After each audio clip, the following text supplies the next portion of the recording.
네, 오늘은 저희 이제 도모어 점프 여섯 번째 시간이고요. 어, 그 도모어 전체 행사로 290번째 프로그램입니다. 오늘 주제는 업무 자동화고요. 지금 저도 수강생으로만 줌을 듣다가 정말 간만에 지금 줌을 켰는데 이게 그 옛날에 그 줌이랑 메뉴가 많이 바뀌어서 세팅이 완전히 바뀌어가지고 상당히 그 복잡해요. 저는 지금 두 분과 보는 화면이 달라요. 저는 지금 제 화면에는 어떻게 보이냐면 어, 두 분 얼굴밖에 안 보여요. 그러니까 슬라이드가 안 보여요. 왜 이렇게 음, 만들었는지 모르겠는데. 그래서 지금 제가 모니터를 지금 한 개 더 붙여가지고 슬라이드 화면을 따로 만들고 이제 두 분 보는 화면을 따로 만들었는데 아마 두 분한테는 두 개가 동시에 보일 것 같아요. 맞나요? 예. 슬라이드랑 화면이랑. 전 아니죠. 이전이랑 네. 비슷한데요? 아, 제가 한번 보여드릴까요? 정말 저는 완전히 바뀌어가지고 깜짝 놀랐어요. 어떻게 보이냐면, 이거를 어떻게 올려드리면 좋을까? 제가 한번 두 분께 보여드릴게요. 이것도 한번 또 보시면 나중에 그 요즘 줌이 얼마나 또 바뀌었는지. 사실 줌을 그 호스트로 쓰실 일은 별로 없잖아요. 생각보다. 음, 제가 그 이미지로 한번 보여드리도록 하겠습니다.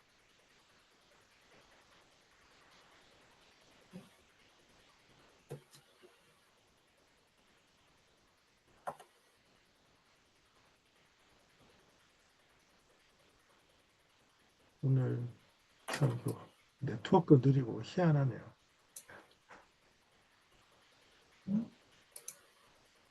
아, 이걸 보여드려야겠다.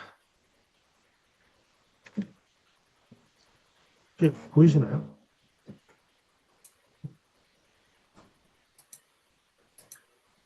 제 폰의 화면 보이시나요? 너무 잘 작아가지고, 보시면, 가운데가 줌인데 얼굴이 따로 있죠. 예. 요 위에가 얼굴인데 저는 아무튼 얼굴이랑 화면이 다르게 보여요. 이게 근데 굉장히 편한데 화면이 작은 거나 화면이 한 개밖에 없을 때에는 또 다르게 변하나 봐요. 지금 제가 화면을 여러 개 쓰니까 그 수강생 화면 따로 그다음에 강의 슬라이드 화면이 따로 보이는 형태로 딱 만들어지네요.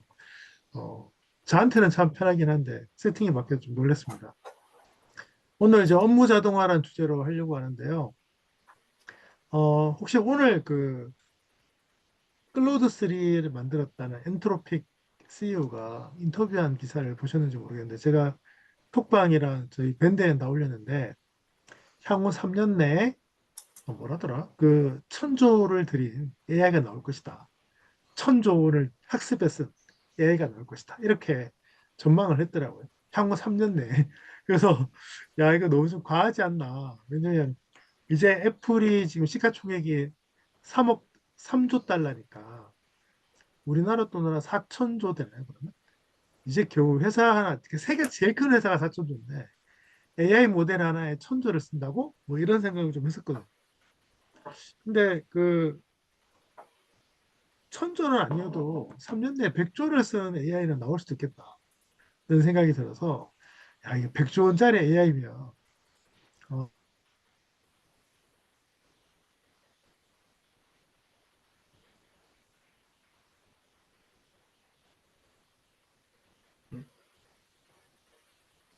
소리가 안 들립니다. 대표님 나가신 것 같은데. 아, 아직 그래요? 계시는. 보이시나요? 예, 화면이 사라졌어요. 네, 지금 접속이 잠깐 끊어졌다가 붙었습니다. 이어가자면 아무튼 100조 원짜리 AI는 음, 어느 정도 성능일까라는 생각을 하면서 하루를 보냈어요. 또 오늘 또 업무 자동화라는 주제를 하려다 보니까 이제 3년 뒤에 100조 원짜리 AI가 등장을 하면 그러니까 지금 챗GPT보다 한 100배쯤 강한 AI가 등장을 하면 우리 일은 어떻게 될까 이런 생각이 들더라고요. 그리고 천조를 들였을 때 이게 AI 그 학습 머신에만 쓰는 게 아니라 데이터 확보에도 한 100조쯤 쓴다 그러면 지구상의 웬만한 데이터는 다 학습할 수 있지 않을까? 형식지로 돼 있는 거. 그러니까 지구상의 모든 페이퍼를 다 학습한 AI가 있는 거예요. 그러면 정말 이거 그 AI가 해낼 수 있는 일들이 얼마나 클까라는 생각이 들더라고요. 그래서 그럼 3년 뒤에 우리 사람들은 과연 어떤 일들을 해야 그 AI한테 밀리지 않고 살아남을까? 뭐 이런 생각을 좀 하고 있었는데 아무래도 오늘 조학생님 들어오시면 이제 한번 여쭤보려고 했던 게 지금 삼성에서 쓰는 그 내부형 AI 수준이 어느 정도인지가 참 궁금해서 밖에 공개는 안 할 것 같고. 자체적으로 하는 거는 뭐 굉장히 일반적인 내용만 하는데요. 네. 네이버 정도 수준은 되는 것 같아요. 아, 네, 자체적으로 하는데 네이버 수준 된다. 음, 음. 그것도 상당한데요. 삼성의 데이터를 가지고 네이버 수준이면 상당히 편리할 수는 있겠네요. 네. 근데 아주 제한적이에요. 아, 그래요?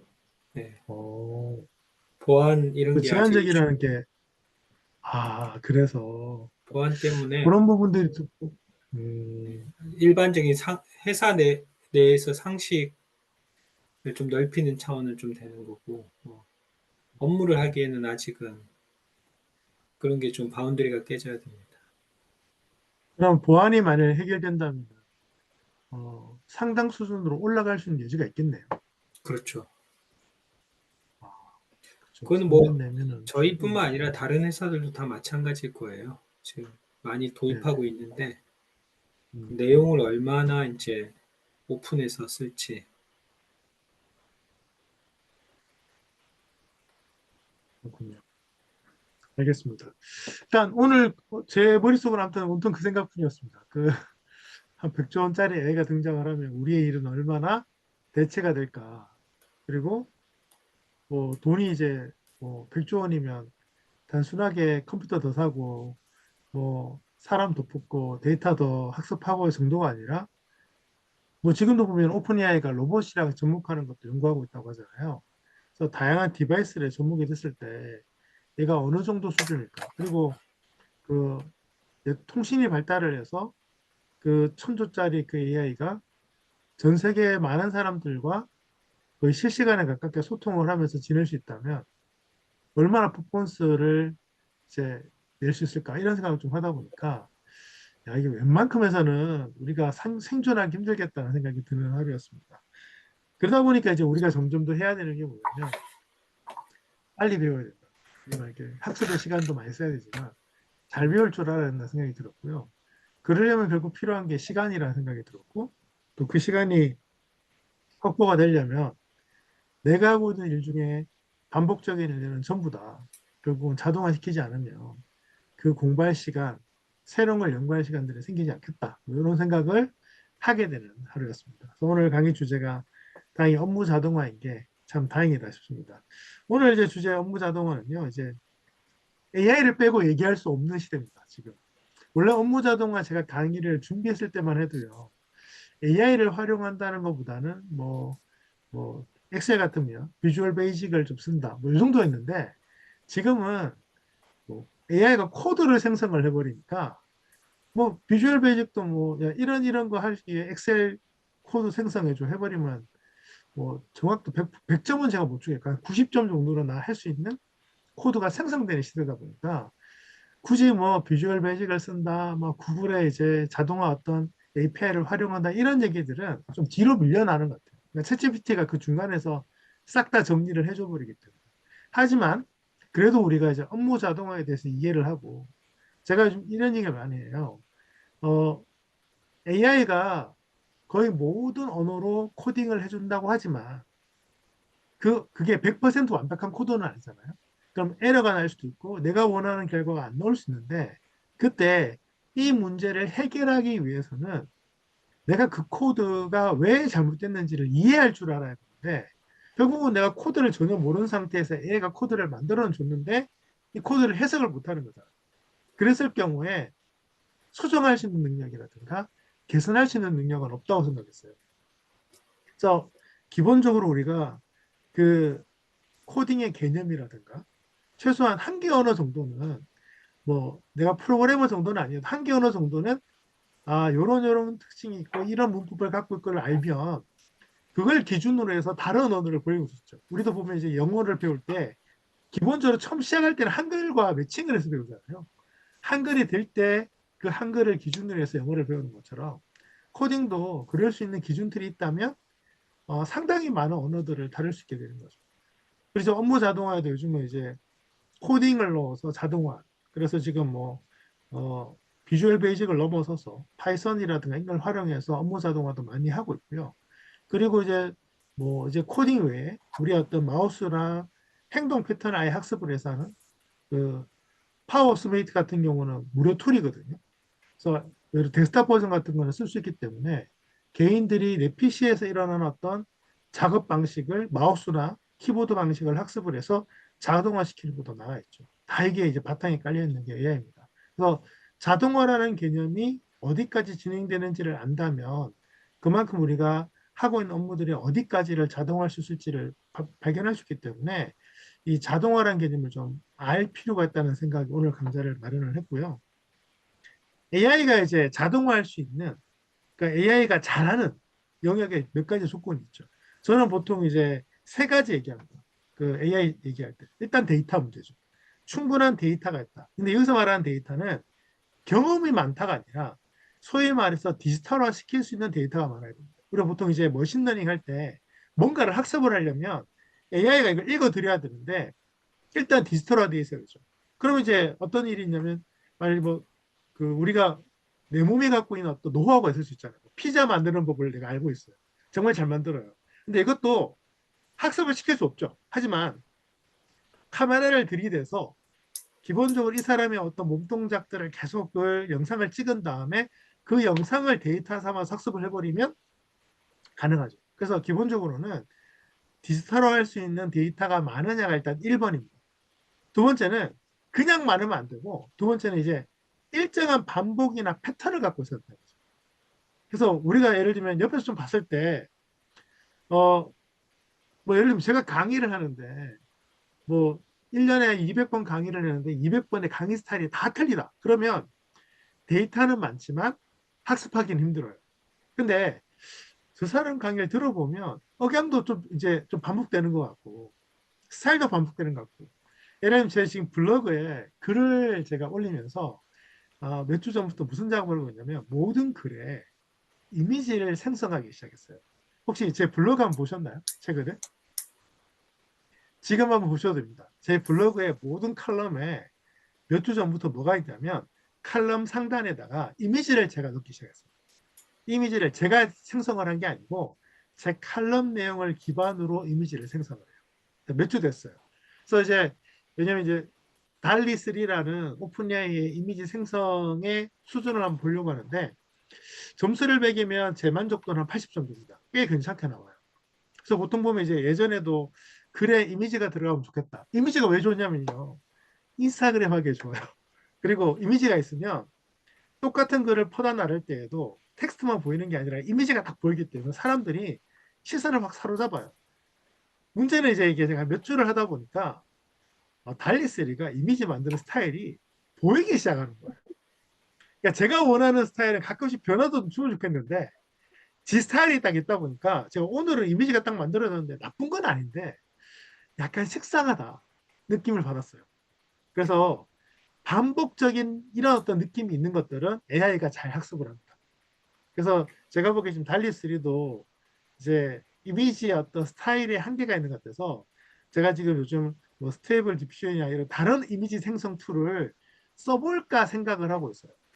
물론 같은 이제 달리3를 할지라도요. 그 오픈AI에서 이미지 생성하는 거랑 MS에서 이미지 생성하는 거랑 많이 달라요. 참고로 MS에 이제 bing.com/creative create 입력하시면 MS 계정을 갖고 있는 사람들도 MS의 이미지 생성 기능을 쓸 수가 있습니다. 그래서 한번 써보시면 같은 프롬프트를 집어넣었을 때 달리3랑 MS는 또 수준이 좀 달라요. 그게 스타일이 좀 달라요.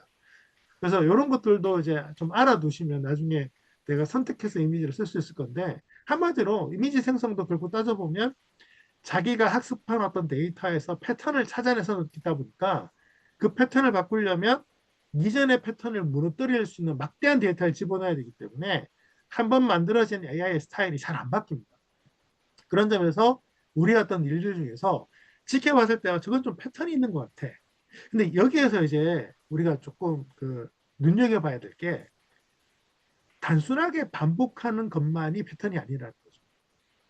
예를 들면 반복한다는 게 예를 들면 1이 계속 반복되면 그것도 반복이지만 뭐 1, 2, 4, 8, 뭐 16 이렇게 늘어나는 것도 우리는 패턴이 있다고 얘기하잖아요. 즉 수학적으로 통계적으로 어느 정도 추적이 가능한 패턴이라면 AI는 학습을 합니다. 그래서 인공지능이 진짜 매력적인 게 뭐냐면 우리가 몰랐던 패턴도 잡아내는 거죠. 아주 복잡한 데이터에서. 그래서 뭐 머신러닝 할 때 제가 이런 얘기를 많이 해봐요. 일단 학습을 시켜라. 결과를 토해봐라. 대부분의 데이터는 쓸모가 없을지 모르지만 가끔 그 속에서 전혀 예상하지 못했던 패턴이 나와서 이제 사람을 딱 봤을 때 아는 거죠. 이런 게 있었어? 그러면서 이제 접근할 수 있는 게 있다. 즉 AI가 일단 그런 패턴 찾는 걸 잘합니다. 그래서 현재 인공지능이 생각보다 우리 행동에서 나는 창의적이라고 생각을 했지만 AI가 보기에는 패턴이 있는 거예요. 그런 것들도 학습을 해서 일단 다음번에 토해낼 수 있다는 거. 그리고 기본적으로 가이드라인이 있는 거. 이건 약간 코딩을 하면 좋죠. 이제 그 파워 스웨이트에서는 이렇게 표현하더라고요. 변수라고 표현하는데 AI가 뭔가를 만들어낼 때 가이드라인을 주는 거예요. 예를 들면 정사각형으로 만들어. 뭐 이렇게 이런 것도 가이드라인 줄 수 있잖아요. 이렇게 가이드라인을 줄 수 있는 데이터라면 학습이 쉽습니다. 자, 그래서 이제 여기서 중요한 게 뭐냐면 현재 우리가 하고 있는 일에서 도대체 어디까지가 데이터가 될 수 있는가를 찾는 게 진짜 중요한 거죠. 그러니까 데이터 양은 뭐 시간이 걸리지만 적어도 내가 지금 당장 내 일의 모든 것들을 촬영하거나 녹화하거나 문서로 만들 수는 없잖아요. 하지만 이제 지금 당장 내가 뭔가를 앞으로 집중해서 이것만큼은 내가 한번 해보자고 선택을 한다면 지금 내가 하고 있는 일들 중에서 이런 분야는 자동화할 수 있지 않을까? 이런 생각을 해볼 수 있다면 그 분야부터 자동화에 대한 어떤 준비들을 좀 한다면 좀 빨리 적용할 수도 있을 것 같아요. 자, 그 점에서 볼 때, 어, 두 분께 한번 여쭤보겠습니다. 첫 번째 질문인데, 내가 하는 일 중에서 반복되거나 패턴화되어 있는 것 같은 일을 하나만 한번 찾아보세요. 뭐 지금 내가 하고 있는, 뭐 얼마 전까지 했던 일도 좋아요. 패턴이 있다. 혹은 반복적이다. 그래서 결과적으로 이 일은 왠지 AI가 학습을 해서 결과를 내주지 않을까라는 생각이 든다. 뭐 이런 게 있다면. 먼저 조합진님께 한번 여쭤보겠습니다. 저희는 그런 게 굉장히 많아요. 그, 그래서 뭐, 실험을 해가지고 결과를 뽑는 게 변수 A, B 이렇게 줘가지고 하기 때문에 음, 그 나머지는 전부 다 그 베이스라인이 돼가지고 동일해야 되거든요.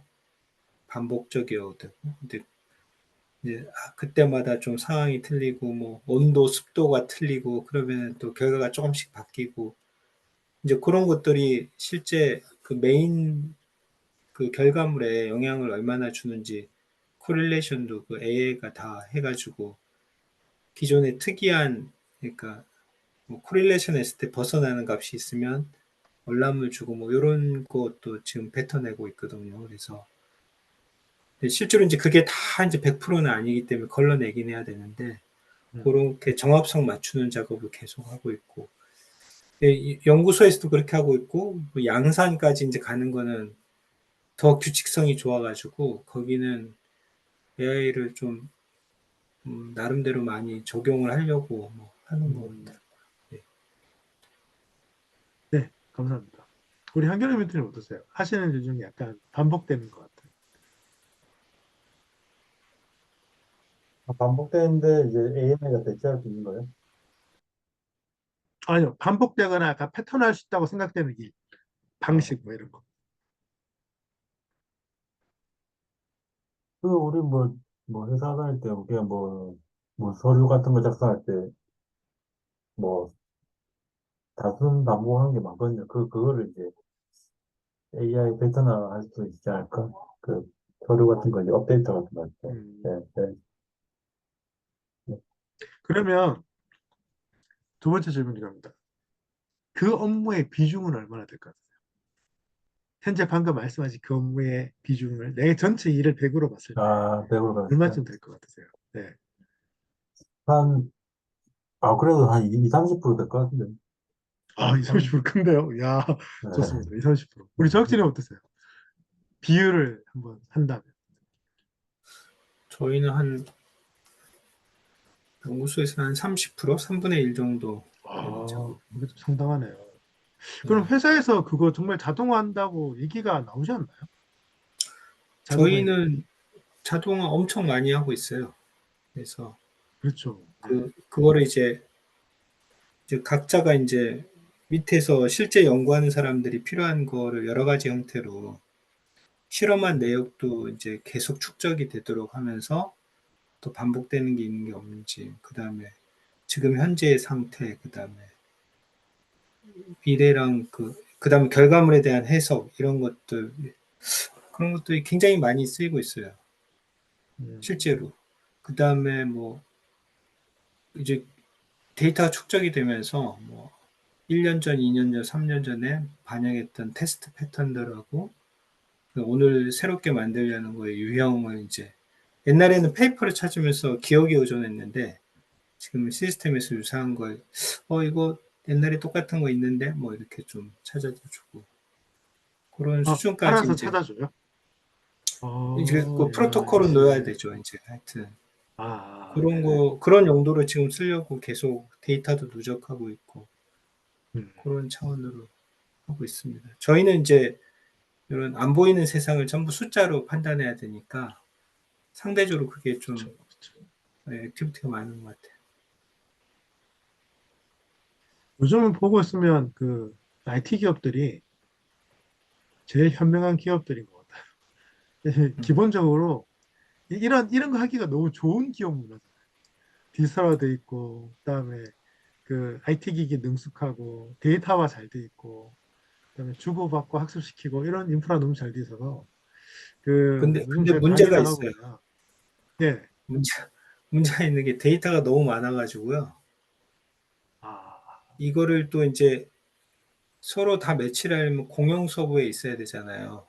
각자 로컬 네, 가지고 있는 걸 다시 모아서 하기는 엄청 시간이 걸리기 때문에.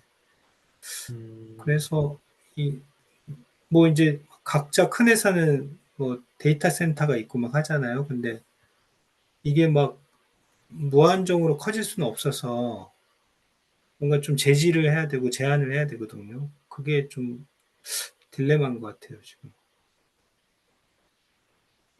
이해가 됩니다. 너무 많다는 거. 근데 곧 뭐 인프라 확보는 되지 않을까?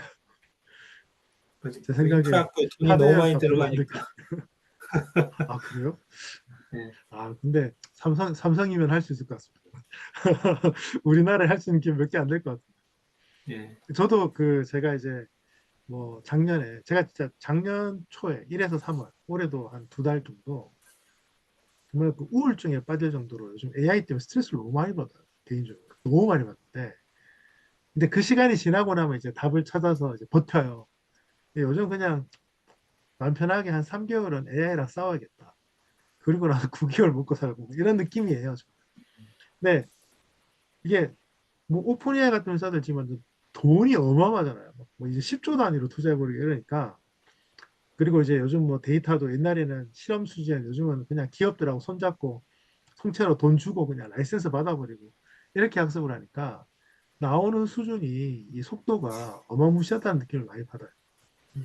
근데 저도 이제 저만의 데이터를 학습시키기 위해서 저는 뭐 서버를 그렇게 구축할 수는 없으니까 MS나 구글이 클라우드에서 어느 정도 해결해 주겠지 싶어서 대신 학습할 수 있는 데이터 형태를 만들려고 제가 지금 습관 갖고 있는 게 구글 클래스룸을 이제 쓰고 있다 보니까 강의 자료는 전부 다 그 MS 파워포인트랑 구글 슬라이드로 따로 만들어서 따로 학습을 시켰는데 저장을 시켜놔요. 둘 다 클라우드에. 그래서 오늘 강의 끝나고 나면 이미 오늘 강의 주제가요. 제가 6월 말에 부산에서 3시간 넘게 했던 강의의 슬라이드의 일부예요. 그래서 그 슬라이드 다 올려놨어요. 왜냐면 예전에는 파일을 갖고 있는 게 재산이었는데 요즘은 빨리 학습을 시켜야 하는 게 더 재산인 것 같아요. 괜히 들고 있어 보면 잊어먹으니까 빨리 클라우드에 올려가지고 그냥 보시라고 열어놓는 게. 그리고 저도 이제 알게 됐는데 자료를 모으는 건 좋아하는데 보는 건 또 안 보시더라고. 그래서 이게 조회수가 안 올라가요. 진짜 많이 줘도. 그래서 오픈해놔도 별 문제 없다 싶어서 요즘 다 올리는데요. 이제 지금 블로그나 이런 것들도 마찬가지예요. 그 블로그 올라가는 이미지가 제 노트북에는 다 쌓이고 있어요. 제가 지금 뭐 영상부터 시작해서 뭐 어마어마하게 저장하는 이유가 뭐냐면 어느 날 이걸 전부 학습시켜 줄 수 있는 시스템이 등장을 했을 때 그때 딱 한번 눈 딱 감고 한 번에 학습 딱 시켜서 백기라게 란을 만든 다음에 내가 어느 정도 커버링을 쳐준다면 많은 업무들을 좀 쉽게 좀 더 하지 않을까. 예를 들면 강의 슬라이드를 만들어도 제, 제 방식을 알면 슬라이드를 좀 잘 만들 것 같아요. 제가 오늘 마치 이번에 그 6월 말에 강의를 하면서 제가 요즘 뭐 파워포인트 생성형 AI도 있는 거 아시죠? 근데 MS가 파워포인트 생성 AI를 챗GPT를 붙여가지고 코파일럿을 붙여놨어요. 그래서 구글 클래스룸의 더모어 방에 들어가시면 제가 오늘 강의 슬라이드 자료를 2개 올려놨는데 6월 13일자로 강의했던 3시간 분량의 파워포인트를 다 올려놨고요. 오늘 강의를 그거 가지고 하는 거예요.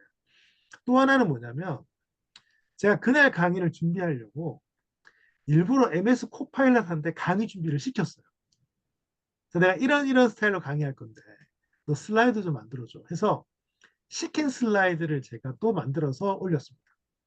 그래서 그 가시면 한 18페이지짜리 자료가 나와 있어요. 근데 이제 MS 코파일럿에 조금 아쉬운 게 뭐냐면 구체적인 내용은 잘 안 담아줘요. 그러니까 뭐 목차 잡고 개요 잡는 건 정말 잘해주는데 제가 원하는 거 안에 세부적인 내용인데 이거는 잘 안 만들어주더라고요. 대신 말씀드린 대로 딱 개요 잡고 목차 잡는 걸 잘해주니까 이게 강의 길게 잡을 때는 목차 잡는 게 되게 애먹거든요. 그래서 사실 뭐 세부 목차까지만 나와주면 그 목차의 내용은 구글링하면 다 나오니까 목차만 잘 잡아주고 개요만 잘 잡아줘도 사실 그 다음 작업이 쉽기 때문에 그런 점에서는 이것도 참 괜찮다. 근데 아쉬운 건 뭐냐면 제 스타일이 아니에요. 그래서 그날 제가 이제 일부러 강의 자리를 준비하면서 먼저 MS 코파일럿 제가 유료 버전 쓰고 있습니다. 일부러. 사실 전혀 마음에 안 들지만 써보면서 얘 스타일이 이 정도인지를 확인을 해야 되니까.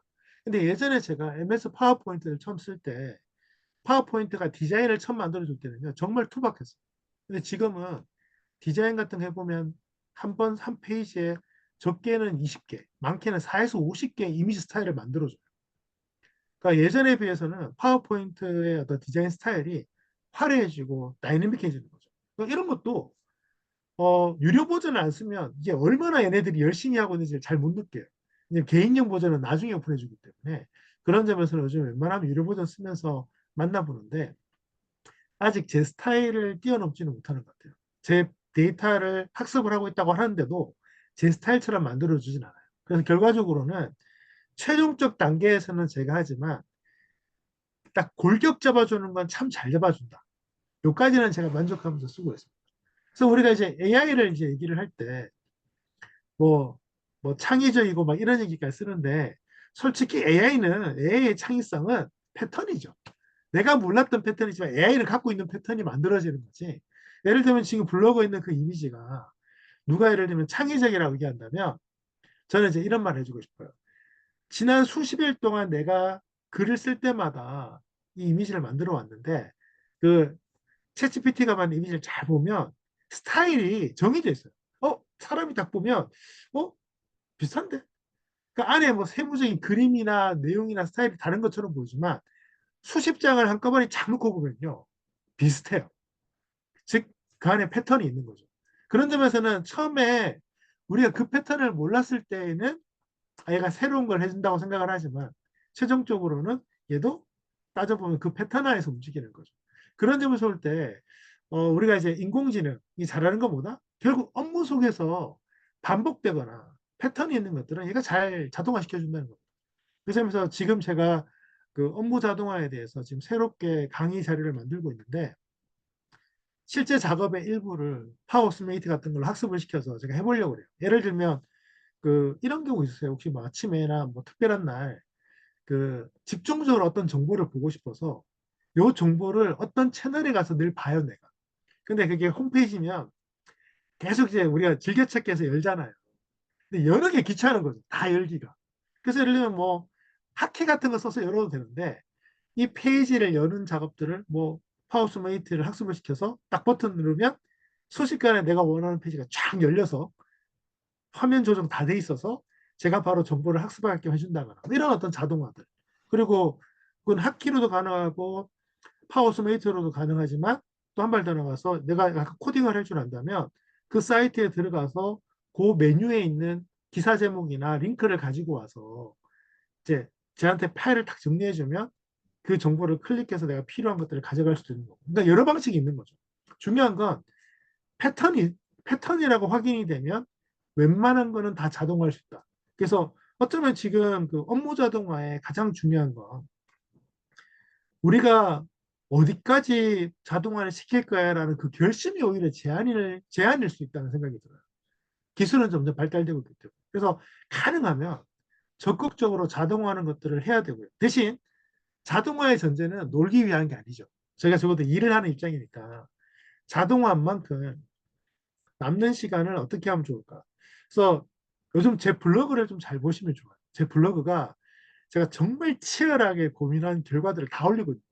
이미지 만드는 스타일, 글 쓰는 스타일, 한 작년 가을이랑 지금 한 6개월 뒤에 작년 가을도 아니죠. 올해 초 1월, 2월 달하고요.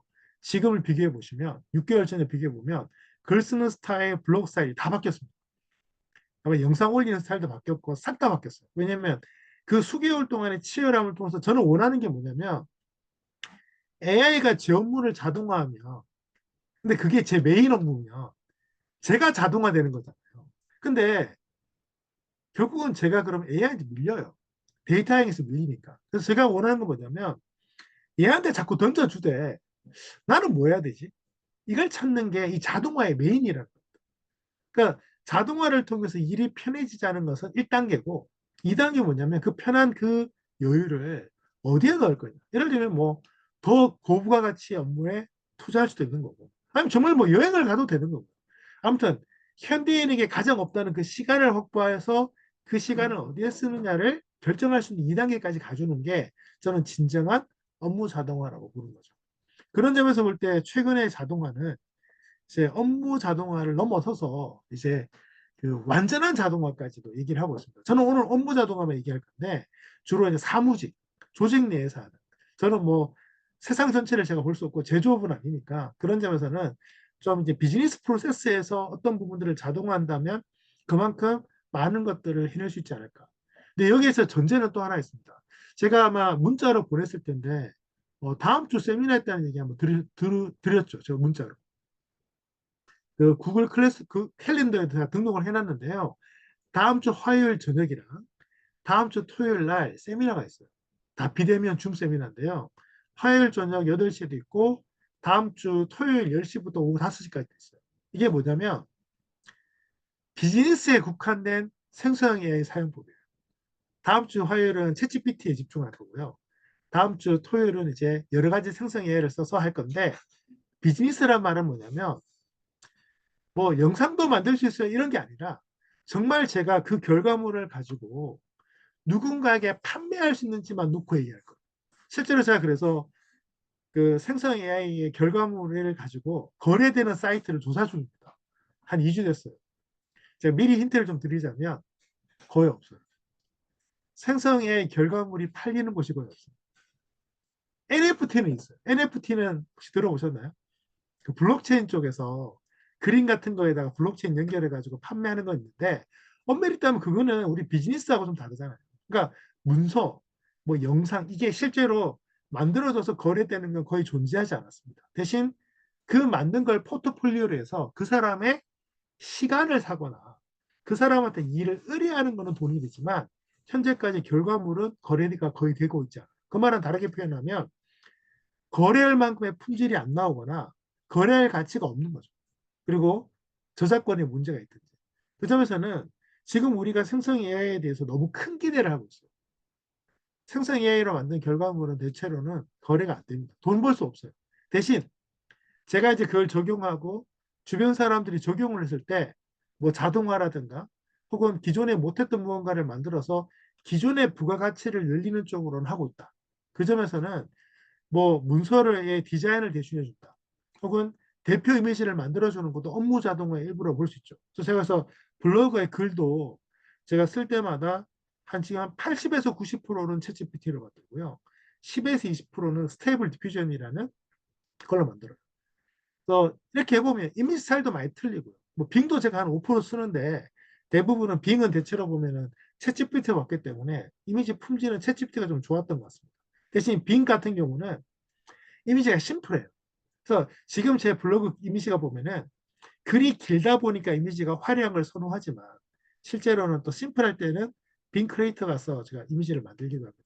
아무튼 이런 것들도 전반적인 자동화죠. 그래서 제가 그래서 그 제 거래처 이러링 만든 업체들하고 얘기를 할 때 그 작년인가 요구받은 게 뭐냐면요. 원고는 괜찮다. 표를 좀 넣어달라. 이거 굉장히 큽니다. 이거. 표를 넣어달라는 거예요. 그러니까 그림 같은 거, 도표 같은 걸 넣어달라는 거죠. 근데 생각을 해보세요. 아니, 원고에 표가 들어가려면 이게 수치화되어 있어야 되잖아요. 근데 원고에 수치가 몇 개나 들어가 있어요. 그러니까 이제 요거는 받았는데 왜 그러는지 알겠어요. 왜냐면 강의 슬라이드가 텍스트 위주로만 가다 보니까 밋밋하다는 거예요. 그리고 자기들이 그래서 그 밋밋함을 해결하려고 이미지를 그리니까 디자인 팀이 너무 바쁘대요. 그래서 강사님이 표나 이런 걸 좀 넣어달라고. 그래서 제가 이제 그때부터 의존하기 시작한 게 파워포인트 이미지화 기능이었어요. 파워포인트에는 전체 슬라이드 이미지도 만들어주지만 사이사이에 아이콘 같은 것들도 뽑아줘요. 그래서 이 작업을 제가 많이 쓰기 시작했어요. 예를 들면 뭐 스마트 팩토리 할 때 공장 같은 이미지 아이콘 같은 것들은 제가 그림은 시간 걸리니까 파워포인트에서 끌고 와버리는 거죠. 뭐 이런 작업들을 통해서 문서 품질이 좋아지니까 또 넘어가는 거예요. 이런 것들이 우리가 이제 인공지능을 가지고 자동화하는 게요. 제 입장에서는 창조까지 들어있는 거예요. 이미지를 그리고 그림을 그리는 것도 주고 있는 거죠. 하지만 AI가 보기에는 그것은 자동화입니다. 제 문서를 바탕으로 만든 이미지, 문서를 바탕으로 만든 디자인 스타일인 거죠. 그래서 생각보다 많은 작업, 특히 이제 영상까지 간다는 얘기는 이미지는 이제 어느 정도 자동화 단계에 들어왔다고 생각을 하는 거죠. 그래서 요즘 제가 그 조학재님이 그 사진 얘기 많이 하시잖아요. 근데 사진이 제가 좀 걱정인 게 취미는 괜찮은데 사진이 앞으로 사진 거래 시장이 많이 줄지 않을까.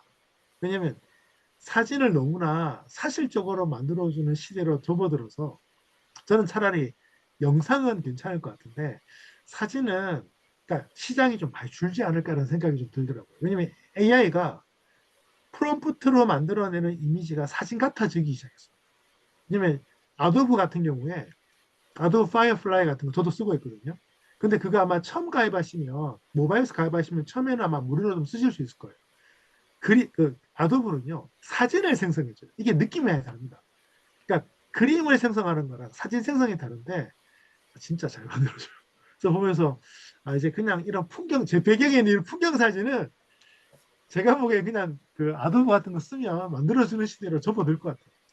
대신 지금 제 풍경은 좀 봤을 때 좀 뭐 흔하잖아요. 근데 예를 들면 뭐 정말 한 번도 거의 찍혀지지 않았던 정말 뭐 남극에서 찍은 그런 사진은 못 만들지만 그건 사진 세계에 있지만 우리가 평상시 자주 찍는 사진 세계들은 구글이나 이런 데서 이제 자동화 시킬 수 있는 시대까지 와 있는 게 아닐까라는 생각을 합니다. 그래서 우리가 하고 있는 업무에서 생각보다 많은 작업들이 자동화에 들어가 있다는 점을 좀 말씀을 드리고 싶고요. 그래서 제가 요즘 이제 고민하면은 자동화 분야가 이런 거예요. 정보 수집, 크롤러 막 긁어대는 거죠. 그다음에 뭐 SNS 쓰는 사람들에게서 주요 단어 뭐냐. 근데 이런 작업도요. 제가 요즘 그 회사들이 무서운 게 제가 예전에는 제 손으로 다 해서 참 제 노하우인 줄 알았는데 요즘은 그 유튜브라든가 이렇게 그 관리자 계정 들어가 보시면 정말 상세하게 나와 있어요. 시간대, 성별, 뭐 선호도까지. 그래서 보고 있으면 내가 도대체 뭐하러 시간 들여서 이걸 했지라고 싶을 정도로 뭐 유튜브 같은 경우는 전 세계 25억 명에게 유튜브 채널 만들면 그게 그 서비스를 다 붙여주는 거잖아요.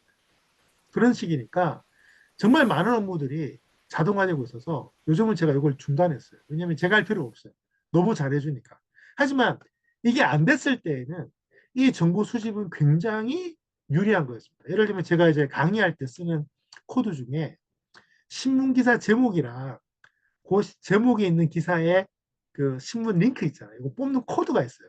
제가 몇 년째 써먹고 있는데 요즘 뭐 요약해서 전달하는 AI 서비스가 있어요. 제가 좋아하는 키워드를 넣어놓으면 아침마다 카톡으로 쫙 정리해가지고요 보내줘요. 그러니까 제가 했을 때보다 더 뛰어난 거죠. 하지만 이제 그런 서비스가 없었을 때 저의 그 코드는 제 경쟁력이 될 수 있는 거죠. 그 점에서 볼 때 현장에서 자동화하는 수준들을 잘 알면 마찬가지로 내가 조금 노력을 하면 현장을 넘어서는 나만의 자동화 영역도 만들 수 있다고 생각합니다. 그래서 평소에 그 자동화 부분에 대해서 기술이라든가 뭐 제품들을 좀 많이 눈여겨보시면 아, 여기까지 가 있구나 이런 것들을 좀 아시면 많은 부분에서 도움을 받으실 거라 생각을 해요. 그래서 요즘 아도be 같은 경우도 원래 아도be가 젠시아라고 아주 유명한 AI 회사였거든요. MS도 인정하는 그 AI 회사였어요. 근데 아도be가 사진 쪽으로 워낙 유명하잖아요. 그 포토샵은 사실상 거의 뭐 무적이기 때문에 사진 이미지 측면에서의 어떤 그 학습과 생성은 뭐 이제 세계적인 탑 클래스에 있다고 제가 생각을 하거든요. 그 점에서 이런 것들을 써보면 만일 내가 사진을 찍는다면 어떻게 찍었을 때 이 사진이 거래될 수 있는지 제가 비즈니스 얘기를 하는 겁니다. 그래서 이런 것들을 좀 눈여겨볼 수 있는 그런 어떤 기회도 되리라 생각을 합니다. 어, 최근에 아량글에도 이제 파워포인트, 아량글에도 이제 챗GPT 같은 AI가 붙었고요. 아량글 형식으로 그 한글 문서를, 아량글 문서를 자동화시키는 회사도 나타났어요. 그래서 워크 AI라고 제가 아는 표철민 대표라는 분이 하는 회사인데 그 원래 블록체인 쪽 가상화폐 하시다가 최근에 기술은 되게 좋은데 좀 많이 힘드셨는가 봐요. 그래서 그 어플리케이션 개발로 좀 돌아서셨는데 문서 작성 AI를 만들고 있어요. 근데 이게 어떤 식이냐면 보통 아량글이 공공문서에서 많이 쓰잖아요. 그래서 보통 보면은 양식을 올려줘요. 이렇게 채우라고. 그래서 이 회사가 뭐라고 했냐면 요 양식을 집어넣으면요. 거기에 맞춰서 채워줘요. 그 안에 요런 키워드를 내가 추가로 입력을 해놓으면 그 키워드를 바탕으로 양식에 맞춰서 쫙 넣어줘요. 그래서 제안서를 자동화시킨 거예요.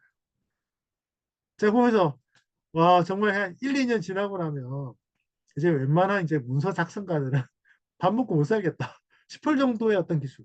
근데 따져보면 그 회사도 그 이 어떤 자동화에 대해서 현명한 거죠. 그 패턴을 알고 있고 그 패턴마다 집어넣으면 되는데 이전에 문서 작성은 통째로 문장을 생성해서 그렇게 표에 맞춰서 칸에 맞춰서 넣지는 않았거든요.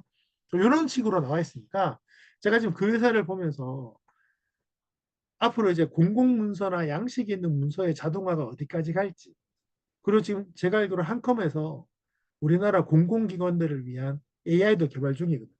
그러니까 공공기관에 있는 그 수많은 아량글 문서를 학습을 해서 그 공공기관이 필요한 문서를 생성을 하는 거예요. 야, 그러면 이제 앞으로 공무원들이 문서장이 되는 겁니다.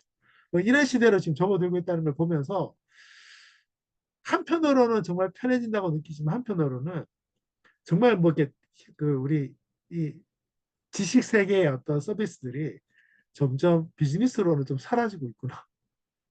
혹은 이제는 한두 가지 잘하는 게 아니라 융합하지 않으면 안 되겠구나도 생각나는 그런 시기입니다. 그래서 나중에 그 워크에도 한번 꼭 좀 써보십시오. 아량글 특히 많이 쓰시는 뭐 문서 작성할 때 이렇게 양식 있는 거 써보시면요. 진짜 귀찮거든요. 근데 자동으로 치워지는 거 보면 물론 다듬긴 해야 되지만 정말 유용하게 있게 발전하겠구나라는 생각이 들 수 있는 그런 기술이라고 생각을 합니다. 이제 그래서 이 업무 자동화가 이제 기본적으로 이제 지금 하나의 영역이 돼서 뭐 유니패스라든가 세계적인 어떤 업무 자동화 도구들을 만드는 회사들도 등장을 하고 있고요. 지금 하나의 영역으로 완전히 구축이 되어 있습니다. 그래서 제가 이제 AI 쪽으로 보면은 그 챗GPT 사용법 이런 교육이 꽤 많아요. 지금은 이제 많이 죽었죠. 한 영역이 뭐냐면 데이터. 여전히 데이터는 인공지능과는 다르게 데이터 영역이 분명히 큽니다. 계속 들어오고 있어요. 근데 또 하나 아직은 사람들이 많이 듣지는 않는데 하나의 영역으로 자리 잡고 있는 게 업무 자동화예요. 그래서 앞으로 제 생각에는 업무 자동화 강사들이 많을 것 같아요. 예를 들면 회사에 가서 하루 워크숍 하면서 오늘 이 업무 하나는 제가 자동화 시키고 갑니다. 가서 이제 강의하면서 사람들한테 그 도구 다 쓰라고 해서 자기 업무 하나를 자동화 시켜주고 나오면 그 한 번 강의 들었을 뿐인데 그 사람은 그 업무가 계속 자동화돼 있는 거예요. 이런 날도 오지 않을까 생각해요. 그래서 지금 이런 RPA 도구들에 대해서도 좀 관심을 갖고 보시면 좋다. 이런 생각이 듭니다. 자, 그 점에서 그 혹시 유니패스라는 프로그램 아시나요? 처음 들어봤어요. 혹시 조합좀 들어보셨어요? 아, 못 아니요, 처음 들어보셨어요? 들어봤어요. 예. 들어보셨어요? 이게 업무 자동화 쪽에서는 아마 제일 유명한 회사일 거예요. 근데 우리나라는 그래도 MS를 많이 쓰기 때문에 그 PAD라고 파워 오토메이션 데스크탑 버전이 있어요. PAD. 요들은 공짜입니다. 개인 버전. 그래서 집에서 다운로드 받으셔서 한번 써보시면 좋겠습니다. 저도 지금 쓰고 있는데 진짜 간단해요. 정말 간단한 도구예요. 근데 이 도구의 특징이 뭐냐면 내 노트북에서 움직이니까요. 노트북에서 하고 있는 어떤 업무들을 학습을 해서 자동화시켜요. 약간 변수도 넣고. 그래서 그 문서 작업 아까 한경래 멘토님 많이 말씀하셨는데 특히 엑셀 같은 거 작업할 때 좀 반복 작업 많잖아요. 근데 나 코드 넣기도 귀찮고 이럴 때는 얘가 의외로 유용해요. 특히 마우스 계속 옮겨야 되고 뭐 수정해야 되고 이런 작업들은 굉장히 좋아서 이런 도구들을 집에서 한번 써보셔도 좋을 것 같습니다. 제가 그래서 자동화 도구 교육을 한번 할까, 제가 좀 익숙히 좀 할까 생각을 하고 있는데 아마 일반 회사들은 그 이미 그 정부 지원 교육에 다 포함이 되어 있는 것 같아서 제가 아마 따로 할 필요는 없을 것 같은데 이런 업무 자동화 영역도 굉장히 중요한 이제 비즈니스 영역으로 커져 나오고 있다는 것도 알아두시면 좋겠습니다. 그래서 파워 오토메이션 데스크탑 버전은 마이크로소프트 사이트에 들어가셔서 그냥 검색하시면 바로 다운로드 받을 수가 있기 때문에 한번 집에서 다운로드 받아서 한번 써보시기를 바라고요. 조금 상업적인 용도로 좀 복잡한 어떤 자동화를 원하신다면 뭐 유료이긴 하지만 유니패스 같은 경우도 좀 써보는 거 괜찮고요. 파워 오토메이션 같은 경우도 여러 사람들과 협업하는 업무들을 자동화하고 싶을 때에는 웹 버전이 따로 있는데 그건 유료예요. 계정별로. 그래서 사람들과 협업해서 하는 업무들도 자동화하는 것도 있다는 점도 알아두시면 좋겠습니다. 그래서 우리가 지금 그 하고 있는 많은 작업들 중에서 생각보다 많은 작업들이 자동화될 수 있다는 점을 꼭 기억해 두시면 좋겠고 왜 자동화해야 되는지도 한번 생각해 주시면 좋겠습니다. 자, 그리고 이제 제가 보여드리고 싶은 또 하나의 슬라이드 이건데요. 자, 이게 이제 폼이에요. 구글 폼. 제가 설문지 할 때 많이 쓰는데요. 템플릿이 있으면 자동화하기가 쉽다. 이걸 말씀드리고 싶어요. 혹시 문서 만드실 때 그냥 문장을 쫙 쓰시는 게 자동화할 때는 별로 안 좋아요. 근데 이제 우리가 문서를 만들 때에도 그 제목 넣고 중제목 넣고 소제목 넣고 이런 것들을 습관을 들이시면 내가 문서를 만들 때 나만의 스타일 같은 게 나올 수 있잖아요. 이런 것들이 자동화하기가 쉬워집니다. 그래서 그냥 서술형으로 하지 마시고 문서를 만들 때도 형식을 좀 정하시라. 그래서 예전에 제가 혹시 메모법 강의했을 때 들으셨는지 모르겠는데 메모법 강의할 때 제가 강조했던 게 뭐냐면 메모를 하는 형식을 그 체계화시키라는 얘기를 제가 많이 하거든요.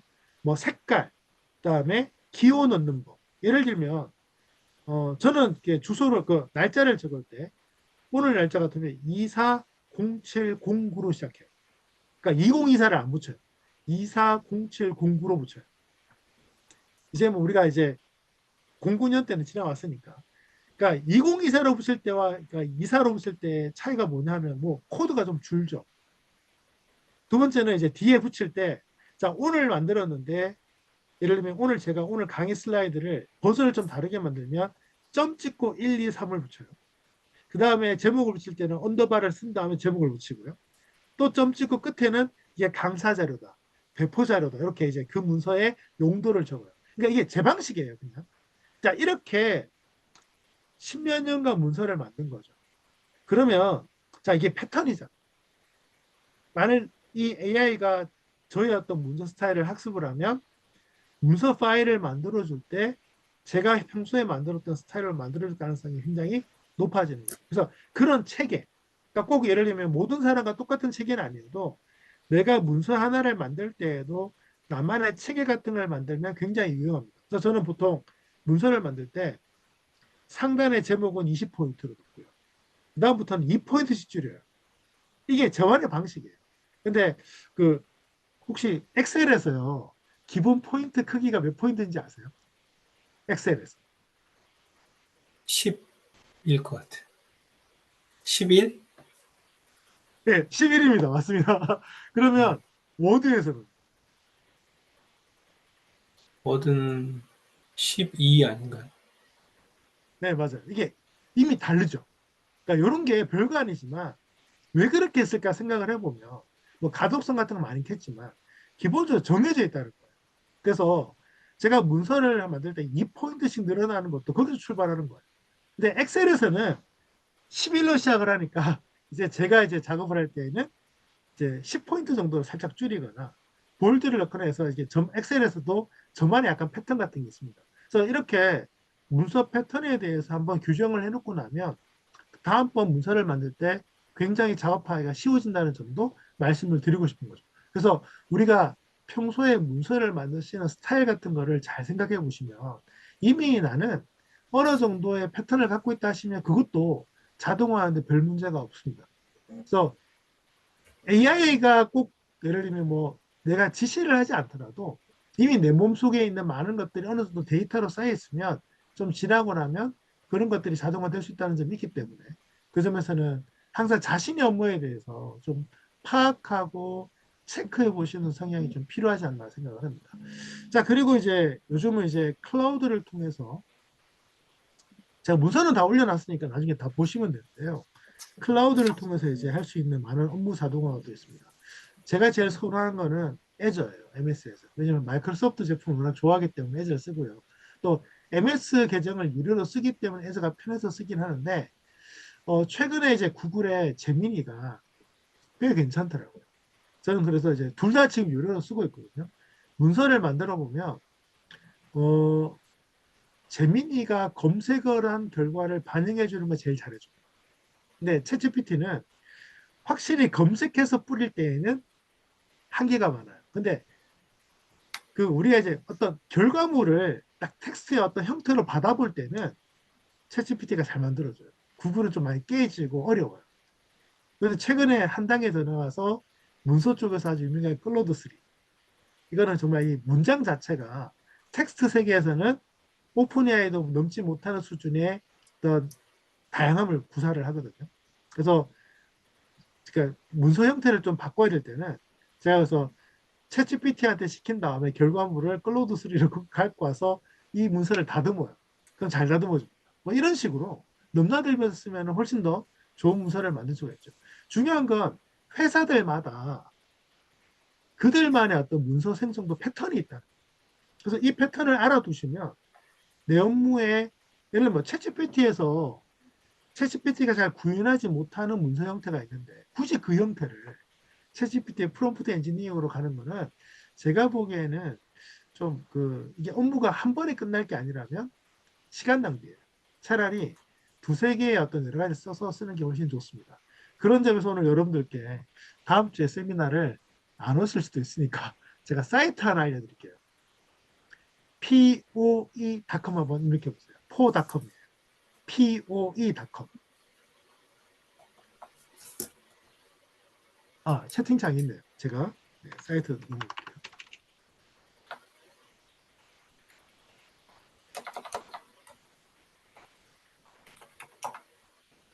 혹시 사이트 들어보셨나요? poe.com? 진짜 아니, 끝내주는 사이트입니다.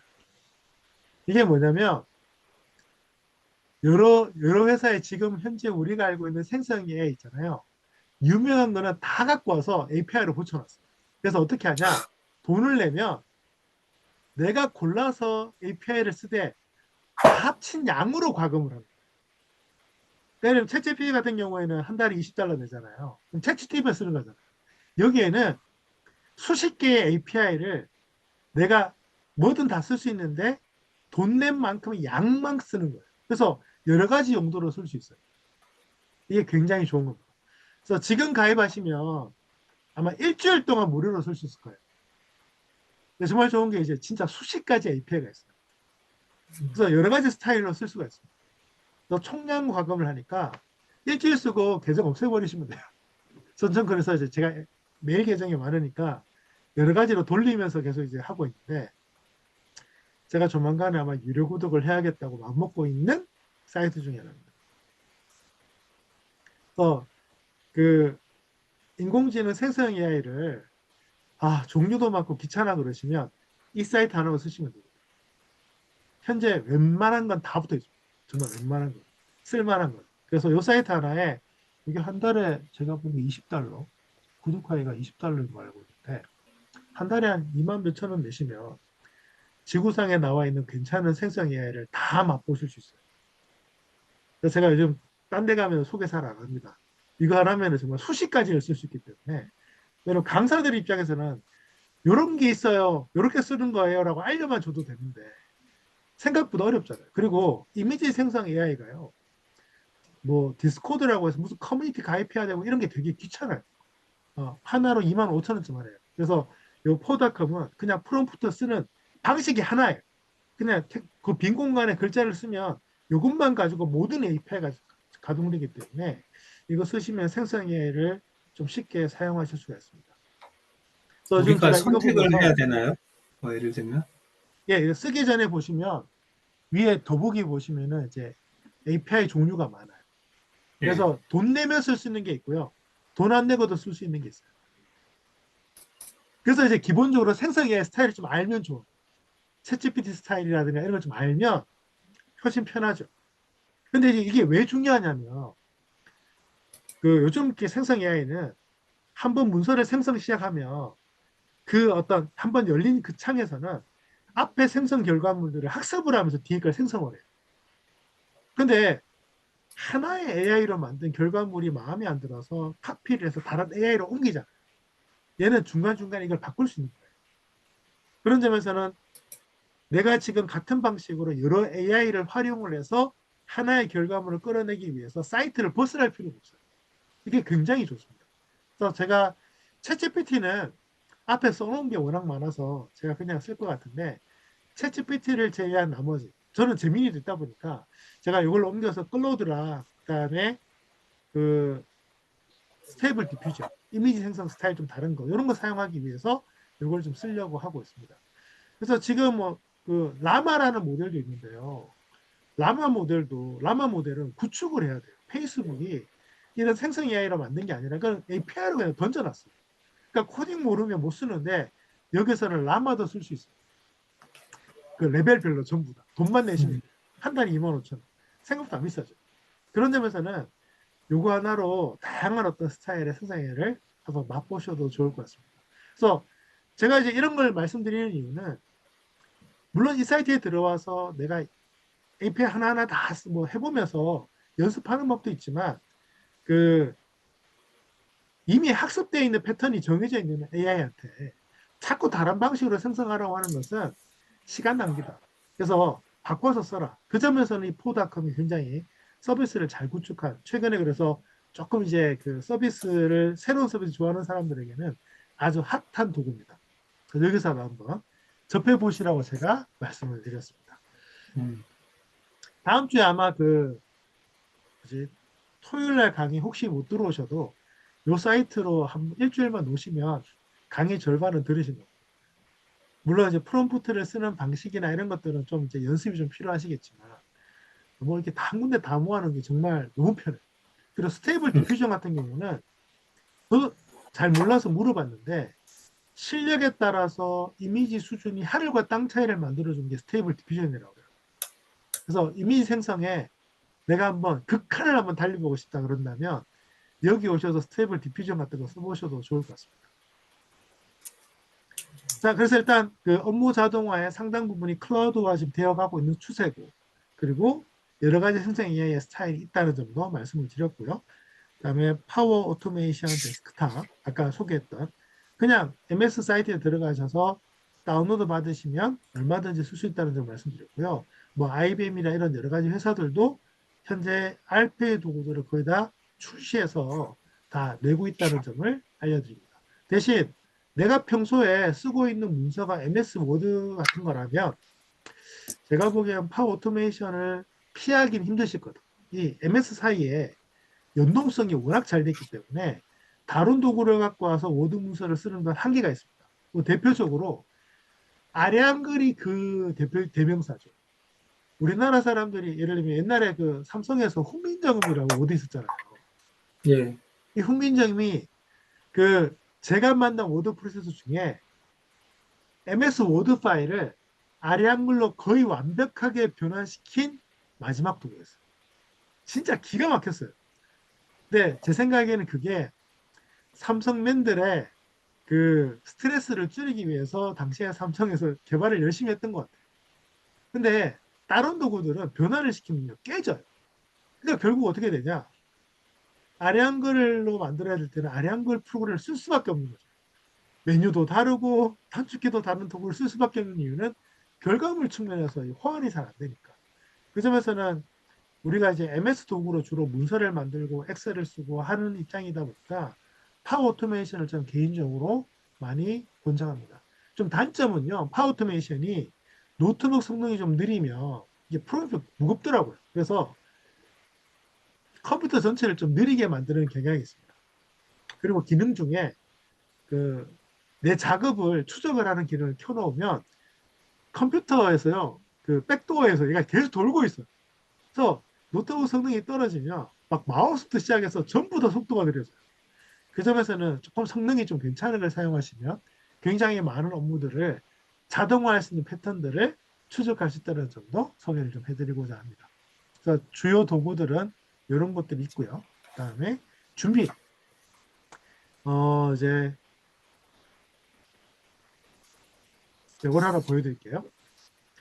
제가 이제 챗GPT를 쓰면서 자동화 얘기입니다. 제가 실제로 요 강의를 하면서 뭘 했냐면 그분들이 원한 게 AI를 활용한 업무 자동화였어요. 그래서 업무 자동화가 얼마나 쉬운지를 보여주기 위해서 제가 뭘 했냐면 제가 보통 강의를 시작할 때 요즘은 이제 그 참가자 명단을 안 줘요. 그래서 현장에 들어가면 뭐 시간이 한 2시간, 3시간짜리 강의면 한 2, 3분 동안 설문을 받아요. 한 질문 5개 정도 띄어서 설문을 받습니다. 그래서 그 설문에 대해서 바로 그 자리에서 이제 결과물 보여주고 오늘 강의는 이런 방향에 집중해서 가겠습니다. 이렇게 얘기를 했는데 제가 처음으로 그 설문 문항을 이 생성 AI한테 맡겨본 거예요. 뭐 질문 5개니까 제가 원하는 걸 입력하는 거니까 저는 한 번도 문항을 만든 적이 없는데 자동화에 대해서 얘기를 하려다 보니까 이 AI를 활용해서 어디까지 자동화되는지 보려고 했더니 제가 챗GPT하고 제미니한테 이제 질문할 때 이렇게 문항을 만들어 준 거죠. 자, 두 분이 한번 보세요. 이 강의가 화장품 업계 사람들을 위해서 제가 만든 강의였어요. 그래서 화장품 관련된 질문을 던진 거죠. 자, 챗GPT하고 제미니 중에 누가 더 강의에 좀 더 적합한 문항을 만들었다고 생각했어요. 제가 넣은 프롬프트는 똑같습니다. 결과물을 봤을 때 어떤 게 더 좋으세요? 그 대표님, 근데 저희가 지금 화면을 계속 못 보고 있거든요. 그 그래요? 언제부터 보신 거예요? 처음부터. 그래서 자료를 나중에 따로 화면이 지금 보고 그냥 공유가 되고 얼굴만 있는데. 보는 걸로 제가, 했는데. 예, 오늘 자료 전체는 클래스룸에 올렸는데요. 제가 예, 다시 예, 한번 껐다가 공유하겠습니다. 제 쪽에서 공유가 되고 있거든요. 아, 그래요.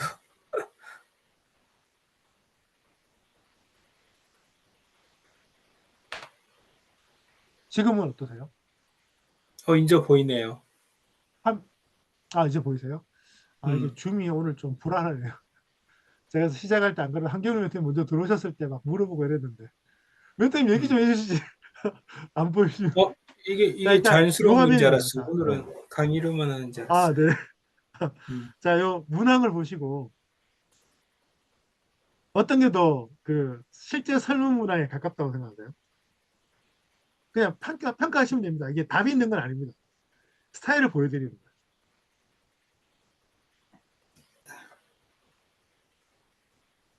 강의할 때 필요한 문항인 거죠. 예.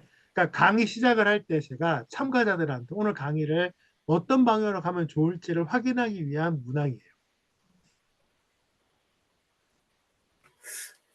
저는 재민이가 좀 더 좋아 보이는데요.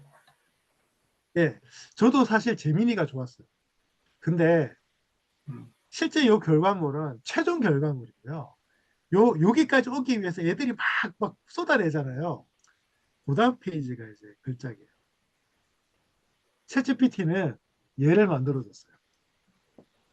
아까 그 결과물은 최종이 있고 중간에 요게 있어요. 음, 그래서 코드를 만들어주는 거예요. 음, 그러니까 재민이는 그냥 문항을 만들어줬는데 챗GPT는 이런 코드를 만들어준 다음에 아까 그 결과를 만들어준 거예요. 이게 스타일 차이입니다. 자, 그러면 이제 이런 결과를 딱 보면, 이게 뭐야? 코드가 나왔네? 이래 되는 거죠. 그러니까 챗GPT가 생각보다 자동화라는 작업에 좀 더 유리한 도구예요.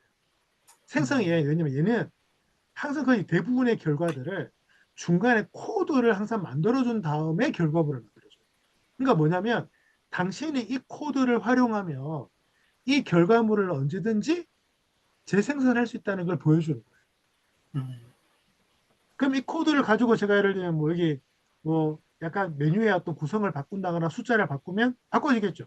자, 그 코드 하단에 보시면 만족도 조사 1에서 5, 1에서 5까지, 1에 1부터 5까지 이런 느낌 바로 들잖아요. 네, 자, 그럼 이제 제가 질문 드립니다. 자, 현재 이 코드는 무슨 언어일까요? 파이썬? 한겨레 멘토님 어떻게 생각하세요? 뭐, C예요? 잘 모르겠어요. 요게 그 어, 자바스크립트. 자바. 자바스크립트. 웹에서 출력하는 언어. 그래서 이게 중요한 게 뭐냐면 제가 이제 그때 그분들한테 이걸 얘기한 거죠. 코드를 아는 것과 모르는 것의 파워가 뭐냐. 그러니까 결과적으로 아까 저희가 봤던 요 그냥 결과물을 만들기 위해서 똑같은 프롬프트를 던졌는데 챗GPT는 코드를 만들어준 다음에 그 결과물을 만들어준 거예요. 그럼 챗GPT가 왜 그러면 자바스크립트를 만들어줬냐? 이 어떤 제가 그 프롬프트 입력을 할 때 나중에 이거를 제가 계속 쓸 수 있는 이라는 그 단어를 썼나 봐요. 그랬더니 얘는 이거를 웹사이트에서 누구나 여러 번 쓸 수 있는 그런 어떤 그러니까 질문 문항을 만들어준 아예 웹사이트를 만든다 생각을 하고 코드를 짜준 거예요. 저는 사실 그런 의도도 없었는데 그런 어떤 문항이 들어간 거 하나만 그래서 딱 생성되는 걸 보고 물론 이제 그 챗GPT를 써보시면 요 박스 상단에 이게 무슨 언어인지를 알려는 줍니다. 알려는 줍니다. 다만 이런 코드에 대해서 조금 아는 사람이라면 그러면 여기 밑에 내가 만족도 조사를 1에서 10까지로 한다면 5 대신에 10을 넣으면 되겠네. 그럼 이 코드에서 숫자 하나만 바꿔주면 만족도 조사가 점수가 1에서 10이 되는 거잖아요. 근데 모르면요? 또 프롬프트 입력하겠죠.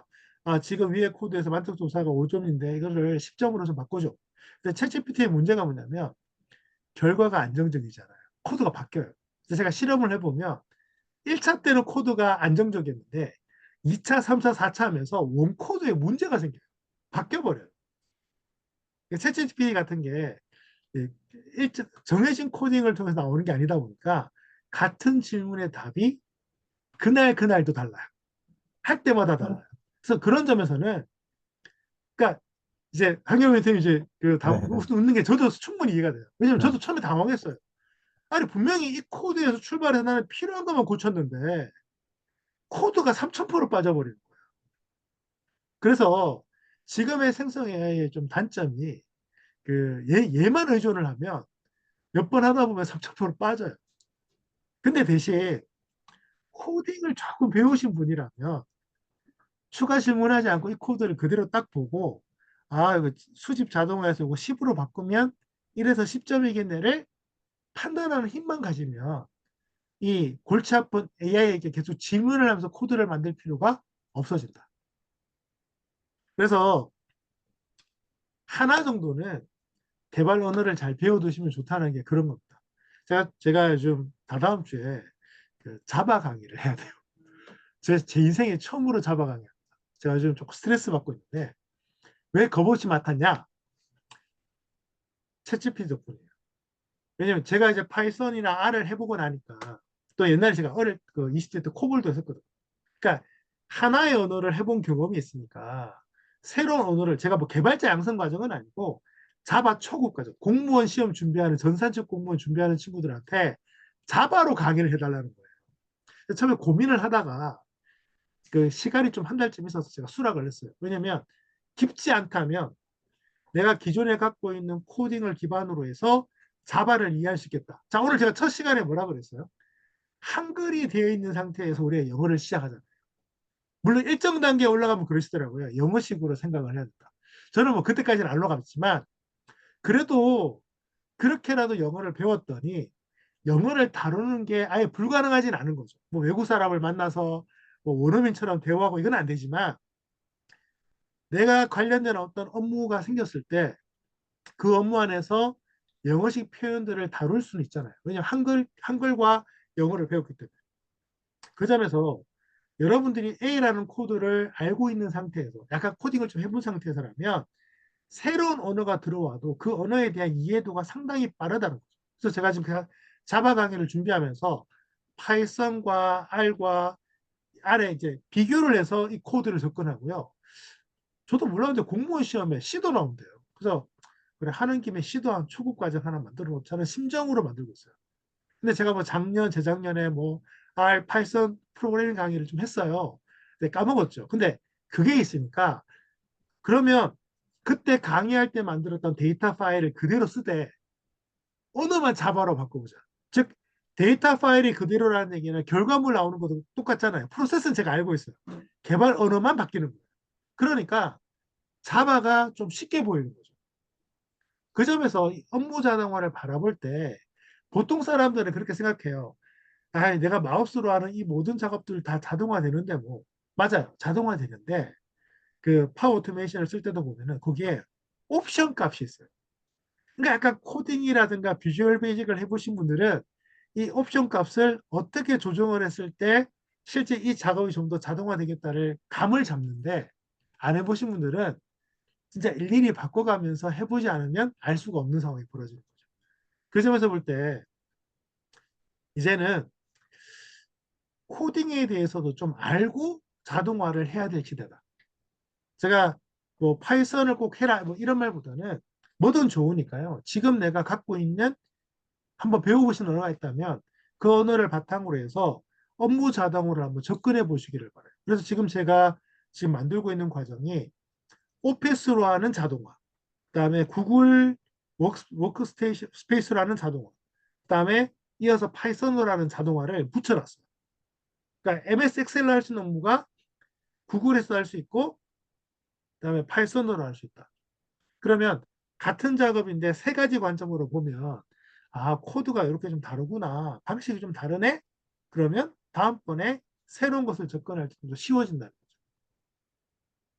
그 점에서는 자동화를 위해서 현재 제일 우리가 흔히 접할 수 있는 것은 현재 파이썬인 것 같습니다. 제일 뭐 제가 책 같은 거 찾아보니까 가장 많이 만들어진 도구가 파이썬 도구인데 앞으로 우리가 이런 어떤 개발 언어를 프로그래머가 되기 위해서가 아니라 자동화를 하기 위해서 가볍게 터치하는 언어로 좀 배워둔다면 자동화도 훨씬 수준 높게 할 수가 있다. 그래서 제가 요 강의를 할 때 아까 살짝 지나가면서 넘어갔는데 제가 여기 보면은 요거 QR코드예요. 제가 이제 보통 강의할 때 그 설문지 주소가 텍스트로 나오는데 복잡해요. 타이핑 못해요. 그래서 QR코드를 찍는데 보통은 제가 네이버에다가 QR코드, 네이버 qr.naver.com에 들어가면 웹사이트 주소를 집어넣으면 QR코드를 만들어 주는데 QR코드가 이거 이미지잖아요. 한 번도 챗GPT한테 물어본 적이 없어요. 얘가 이미지니까 QR코드를 챗GPT도 만들어 주지 않을까? 그래서 제가 그 설문지 링크를 가지고 챗GPT한테 야, 이 링크에 접속할 수 있는 QR코드를 만들어줘라고 했더니 만들어준 게 이거예요. 챗GPT가 만들어준 이미지입니다. 이거 자체도. 자, 그러면 뭐예요? 우리가 보통 이제 뭐 행사 준비한다고 생각을 해보세요. 행사 준비하기 위해서 여러분 저 들어올 때 QR코드 찍어서 그 출석 체크해 주세요. 자, 여기 링크 들어오셔서 각자 이름이랑 성함 남겨주세요. 그다음에 뭐 해주세요. 이런 작업들을 그 요즘 그 공공기관 교육 가면요. 들어올 때 QR로 출석하고요. 손으로 이제 사인하고 뭐 이런 디지털과 아날로그 작업이 섞여 있어요. 그래서 예를 들면 QR코드를 찍고 들어와서 그 링크가 예를 들면 교육 시작 후 예를 들면 10분만 유효하게 세팅해 놓으면 10분 뒤에 링크가 사라져요. 그래서 딱 들어오자마자 딱 찍고 입력을 딱 하면 이 사람들은 정시에 들어와서 착석을 한 상태가 확인이 되는 거잖아요. 이런 코드를 만들게 되면 그러면 날짜만 바꾸고 시간만 바꾸면 나중에 이 코드 또 써먹겠네요. 그렇게 되는 거죠. 왜냐면 다음 시간도 있고 다다음 시간도 있는데 매 시간별로 쓰기 위해서 코드를 5개 만들지 말고 기존의 코드를 하나 가지고 숫자만 살짝 살짝 바꿔서 간다면 그만큼 만들기 쉬우니까. 그리고 제가 이 QR코드도 해봤는데 한 3번쯤 하니까 에러 나더라고요. 생성 AI가 앞에 코드를 바꿔버려가지고 그다음부터 에러가 나버리더라고요. 그래서 현재 이 할루시네이션이랑 이런 것 때문에 안정적으로 코드를 생성하는 건 힘들지만 처음에 한두 번 만드는 것은 잘 만들어주기 때문에 약간의 코딩 지식을 갖고 있으면 자동화가 훨씬 쉽다는 말씀도 드려보고 싶습니다. 그래서 QR코드 이런 것도 제가 이제 이번 강의를 위해서 준비하면서 일부러 해본 건데 한 번도 QR코드를 챗GPT한테 만들어 달라고 얘기하겠다는 생각을 해본 적이 없었는데 저는 그냥 qr.naver.com을 썼으니까 때 챗GPT가 이미지를 만들 줄 안다면 입력한 프롬프트에 맞는 이미지를 만든다면 내가 입력한 웹사이트 주소를 바탕으로 한 QR코드를 만들어 주겠네라고 생각을 한 거죠. 그랬더니 이제 만들어 주는데 그 또 역시나 코딩을 쫙 해가지고요. QR코드를 생성하는 파이썬 코드를 생성한 다음에 라이브러리를 읽어대고 막 한 다음에요. 딱 만들어준 게 저 QR코드예요. 지금 이제 제 챗GPT에는 그 코드가 다 들어있습니다. 그래서 챗GPT를 떠날 수가 없어요. 그런 코드 때문에. 그러니까 이런 걸 보면서 야 이제 우리가 AI를 사용해서 자동화한다는 거는 선택의 문제가 아니다. 물론 이제 아까 이제 조학주님 말씀하신 것처럼 보안의 문제 때문에 당장은 좀 한계가 있지만 지금 뭐 회사들마다 지금 이제 사내 구축형 버전으로 가고 있는 상황이라면 이거 뭐 그 링크 가지고 QR 만드는 건 진짜 그렇게 어렵지 않은 방식이거든요. 그 점에서 볼 때 결국 우리가 이제 이 AI를 잘 쓴다는 것은 내가 이 AI에 대해서 이해가 높을수록 높을수록 점점 더 많은 작업들을 지문할 거기 때문에 그래서 간단한 코드도 이해할 수 있는 수준을 좀 가지시면 훨씬 더 유리한 어떤 코딩을 할 수 있다. 이런 말씀을 드려보는 겁니다. 그래서 제 생각에 다음 주 좀 바쁘시더라도 수요일 세미나를 좀 들어주시면 오늘 요 내용도 좀 드러있긴 할 텐데 챗GPT를 써서 어떻게 작업을 하는지를 좀 제가 좀 보여드리려고 해요. 제가 저도 이 문서 작업 때문에 스트레스를 워낙 많이 받는 직업이다 보니까 챗GPT를 이기는 문서를 만드는 것도 중요하지만 얘를 잘 써서 문서 작성 시간을 줄이는 것도 중요한데 챗GPT가 몇 가지 업무들을 진짜 잘해주고 있습니다. 그래서 그런 것들을 제가 좀 보여드리려고 하니까 다음 주 화요일 날 저녁에 시간 되시면 들어오셔도 좋고요. 뭐 녹화 영상은 제가 또 다 링크 올릴 겁니다. 시간 안 되시면 녹화 영상으로도 봐주시면 좋겠습니다. 자, 참고로 이 코드가 파이썬 코드입니다. 아까 그 QR 코드를 만들어준 코드입니다. 저는 그냥 프롬프트에다가 웹사이트 링크 여기 보이시죠? http forms.google 뭐 이렇게 긴 주소를 접속할 수 있는 QR 코드를 만들어서 넣었더니 이렇게 친절하게 QR 코드를 만들어 준 거죠. 자, 제가 이제 이 코드를 봤어요. 저는 근데 파이썬을 좀 알거든. 그러면 새로운 웹사이트를 접속하던 QR 코드를 만들기 위해서 다시 프롬프트에 들어갈 필요가 저는 없어요. 왜냐면 여기 위에서 세 번째 줄 보시면 URL equal 더블 클릭 더블 세미콜론 콜론 한 다음에 여기 웹사이트 주소 있잖아요. 요거 바꾸면 다른 그러면 QR 코드가 만들어지겠네가 바로 느낌이 오는 거죠. 그래서 만약 제가 앞으로 웹사이트 주소를 바꾼다면 또 프롬프트 엔지니어링을 할 필요가 없죠. 요거 뭐 하나 코드 잘 저장해 놨다가 요거 하나만 바꾸면 되죠. 요게 코드를 좀 알았을 때 생산성을 높이는 기술인 것 같아요. 그리고 뭐 그 지금 그 QR코드 사이즈도 좀 바꾸고 싶다 그러면 요 중간에 보니까 박스 사이즈 딱 느낌이 크기잖아요. 뭐 이런 것들을 좀 조정하면 이게 좀 바뀌겠구나 이렇게 알게 되는 거죠. 그래서 간단한 어떤 파이썬 코딩을 저는 한 2주에서 한 달 정도 공부해 보시면 상당히 많은 부분들을 공부할 수 있고요. 지금 제가 아직 만들지 못했는데 지금 제가 이제 준비하고 있는 과정이 뭐냐면 생성형 AI로 코딩 공부하는 강좌를 준비하고 있어요. 제가 지금 하고 있는 이 노하우, 즉 저도 자바로 공부하고 있기 때문에 야 진짜 이게 옛날에 막 책 쌓아놓고 공부했던 시절이 엊그제 같은데 이제는 문법 배울 필요 없이 챗GPT로 구글링으로 공부를 이렇게 빨리 할 수 있다. 그런 면에서 이제 새로운 어떤 특강들을 또 준비를 하고 있습니다. 그 나중에 준비되면 제가 또 초대를 드리도록 하겠습니다. 그래서 이렇게 해서 제가 크게 오늘 업무 자동화와 AI와 간단하게 우리가 코딩이라는 작업을 좀 말씀을 드렸는데요. 뭐 요 뒤에 있는 많은 내용들도 좀 있습니다. 뭐 앞으로 이 자동화가 어떻게 발전을 하고 AI가 어떻게 발전하면서 자동화가 어떻게 될 거라는 얘기도 들어있는데 오늘 굳이 다룰 내용은 아닌 것 같아서 그냥 제가 통째로 파일을 클래스룸에 올렸으니까 한번 보시면 좋을 것 같습니다. 자, 혹시 여기까지 질문 있으시면 말씀 주시면 감사하겠습니다.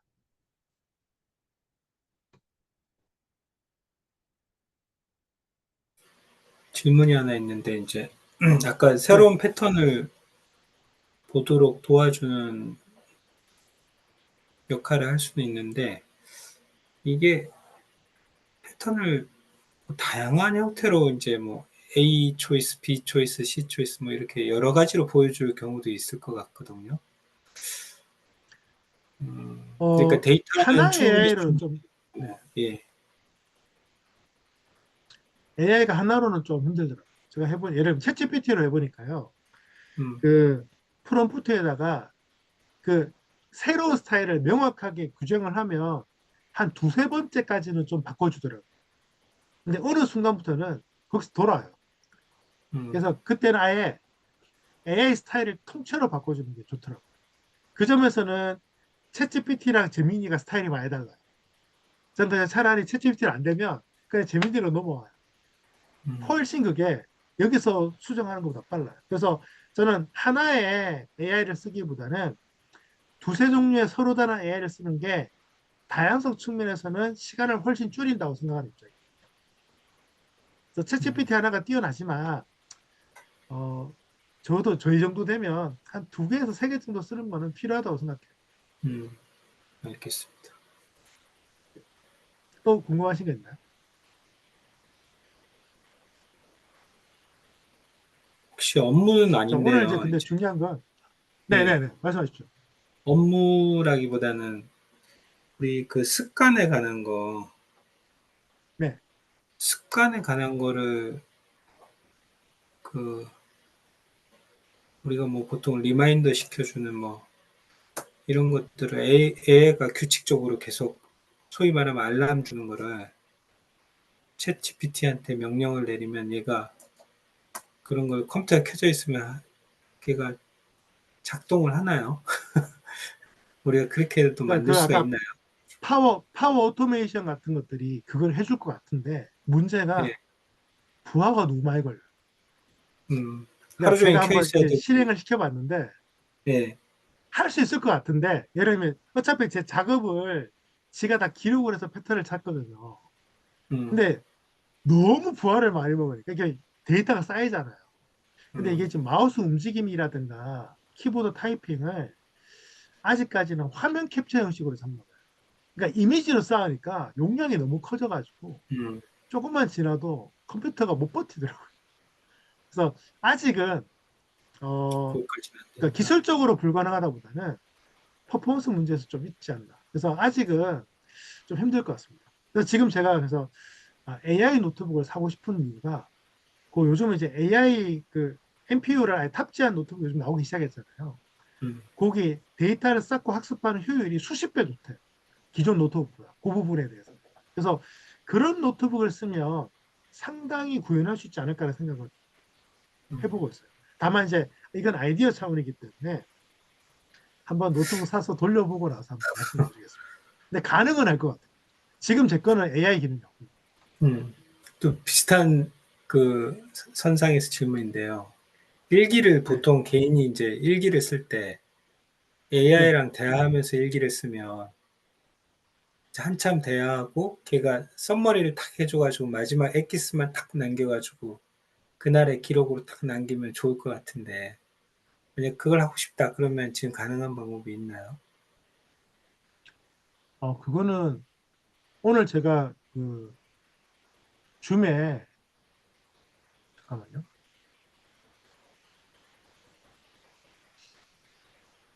요즘 줌에 요거 요약 기능이 붙어 있어요. 음, 그 오늘 아마 수업 끝나면 음, 두 분한테 오늘 저희 강의 내용의 요약본이 갈 거예요. 제가 세팅을 해놨거든요. 그래서 어, 요즘은 이 기능이 붙어 있더라고요. 요약하는 것들. 근데 아직까지 제가 써본 적이 없어서 이게 영상에서 데이터를 뽑는 건지 아직 확실치는 않은데 줌 음, 파일을 제가 다운로드를 받아보면 놀랍게도 얘가 오디오 파일을 분리해서 저장을 해요. 그러니까 전체 비디오 화면이 따로 있고요. 예, 오디오 파일이 따로 존재해요. 그래서 얘가 지금 오래전부터 음성 부분을 텍스트화 시키는 작업을 옛날에 탑재를 해놨나 봐요. 그래서 음, 오늘은 제가 처음으로 요약본이 가도록 세팅을 했는데 안 갈 수도 있긴 해요. 다만 가능합니다. 그렇게 어렵지 음, 않아요. 그래서 저도 뭐 일기는 아니지만 챗GPT랑 우리 이게 대화형이잖아요. 챗봇이란. 예, 그러니까 그냥 뭘 쏟아낸다가 아니라 저도 모르게 어느 순간이 되면 얘가 얘랑 얘기를 하고 있어요. 근데 지금 말한 거는 이런 거 같은데 이렇게 해야 되지 않아? 저도 이렇게 적고 있는 거예요. 음, 그러니까 이게 좀 심취하면 자연스럽게 대화처럼 나와서 마치 나중에 이제 뭐 충분히 일기를 그렇게 해도 문제 없을 것 같고요. 요약하는 건 생각보다 굉장히 잘해주면 음, 의외로. 근데 대신 이제 이런 건 있는 것 같아요. 그 지금 대화 자체를 자 지금까지 한 내용을 요약해줘 하는 거고요. 지금까지 한 대화 내용을 캡처를 해서 새로운 방에 가서 요약해달라고 하면 또 느낌이 다를 수도 있을 것 같아요. 음, 얘가 작동하는 방식의 차이인 거고요. 또 똑같은 대화 내용을 챗GPT에서 제미니로 옮겨도 요약이 좀 달라질 수 있을 것 같아요. 음, 의도가 들어가 있으니까.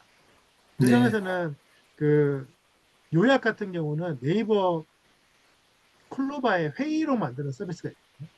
걔가 요약을 잘해준다고 하더라고요. 그거 회의 시간에 이렇게 딱 괜찮더라고요. 켜놓으면 예, 예, 쓰셨군요. 예, 저는 예, 초기 버전만 쓰다가 잘 안 써가지고 근데 예, 굉장히 잘해준다고 하더라고요. 그래서 음, 요약은 지금 이제 생성 AI한테는 쉬운 기능인 것 같습니다. 네, 또 질문 있으신가요?